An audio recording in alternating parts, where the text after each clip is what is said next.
Hello, I'm Rochelle Spence. Here in Mid-Michigan Now studio of WSMH, WEYI, WBSF in Flint, Michigan. The year 2020 started on a high note following the November Mid-Michigan Now brand launch, a digital-first news and marketing initiative with a mission to deliver the most immediate, continuous, and engaging content in the region, alerting, informing, and connecting with our viewers on all platforms at all times. That evolution carried over into January when we introduced a brisk and energetic new 5 p.m. newscast built completely with speedy 60-second commercial breaks as an upbeat lead-in to our 6 o'clock news on NBC 25. And then came COVID in March. Our engineering team reacted quickly and effectively in setting up work-from-home solutions, and our employees have remained productive and efficient throughout this pandemic. While much of the workforce was driven from our buildings, the news engine only accelerated. Early on, we partnered with our competitor stations on a pair of COVID response town halls featuring Michigan Governor Gretchen Whitmer and U.S. Representatives Dan Kildee and John Moolenaar, answering countless questions and concerns from our viewers across the DMA.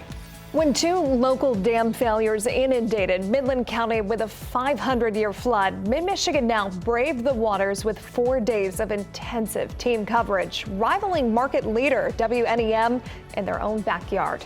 And this drive and dedication, along with leveraging our Sinclair strength in covering this historic event, produced just shy of 1 million website page views, 1,100 new app downloads, and more than 800,000 views on our Facebook page. Better still, our late newscasts rated number 1 and 2 on TV, while our AM news placed second, and we led the market in target geography over the week's run. Mid-Michigan Now was the only station to capture the viral moment when Genesee County Sheriff Chris Swanson marched alongside Black Lives Matter protesters in Flint Township, a significant cultural gesture between police and protesters that resulted in more than 2 million views on Twitter. This year, we've also launched our Newsroom of the Future, a Sinclair initiative that eyes content more strategically, focusing on 4 major content areas that impact our audience every day. This new bucket system, while challenging to implement in the current climate, should prove very useful in harnessing topics that are most important to our viewers, while providing a well of resources for our reporters in the field. Since 2017, our news organization has been recognized with 5 Emmy Awards, numerous AP and MAB accolades, as well as 3 esteemed Regional Edward R. Murrow Awards. And we've watched with pride as our own anchor emeritus, Bill Harris, was inducted into the Michigan Association of Broadcasters Hall of Fame class of 2020. Ratings growth is a continued work in progress, but our Fox 10 p.m. news remains on the heels of the market's number 2 late news, surpassing them in the July book. And for the first time since launching 4 years ago, the Fox 66 7 a.m. show tied or sat alone as the number 2 morning news in 3 of the past 5 months.